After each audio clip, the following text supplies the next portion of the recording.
para ma-continue. Okay na yan. And then yung get together, syempre, or gatherings. Okay. Tapos sa number 2, syempre.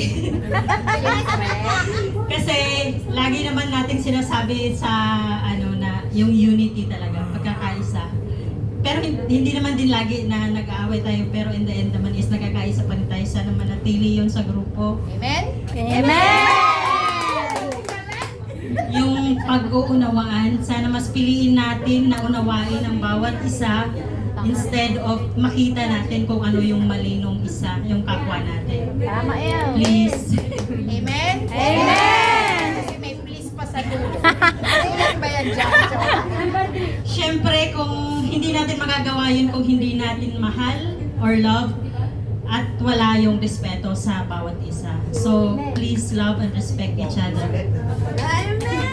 Yung number 3 naman, sino pa ba ang kinakailangan Tayo! yung lahat? Yes! Pareho kami. Siyempre, sa tulong na rin po ng ating mahal na Panginoon at the Mother of God Council. Wow, nag-drawing I na love. Kasi sinabi, how do we build what we do? Hindi kami marunong mag-drawing eh. Ito po yung Mother of Good Counsel, si Jesus, at saka yung community natin. Okay, yung group, first question is anong structure, di ba? Ang gusto namin manatili is yung recollection, at saka sharing with each other, at saka service with the faith.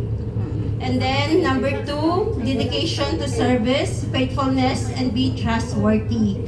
And number 3, each member of the community spiritually with the help of Jesus. Okay. Amen. So much. Aba, teka nga naman, bakit nga naman ako hindi sa gusto? 1, 2, 3, para sa group 3. 1, 2, 3. O, group 4 na. Ay, kayo na. Tapos sinabi hindi totoo. Matatapos na. Oo. Ito, sa amin. Ang sagot namin sa number 1, pagdiriwang. Dahil lahat Nasanayan. naman tayo, aminin nyo sa totoo lang. Enjoy. Madami tayo, lalo na pag birthday party. Di ba? Kompleto tayo. Di ba? Pero pag may talk, Wala. konti lang. So, pinili namin ang pagdiriwang para sa kabila ng pagod, problema sa amo at Explanation. pamilya. Ito ay mapapawi pagdating ng Sabado. Ala. Kasi ramdam namin ang pagmamahal Balagtasan. natin sa isa't isa. Koor! Koor! Koor! Nakilala natin yung pagkakasali.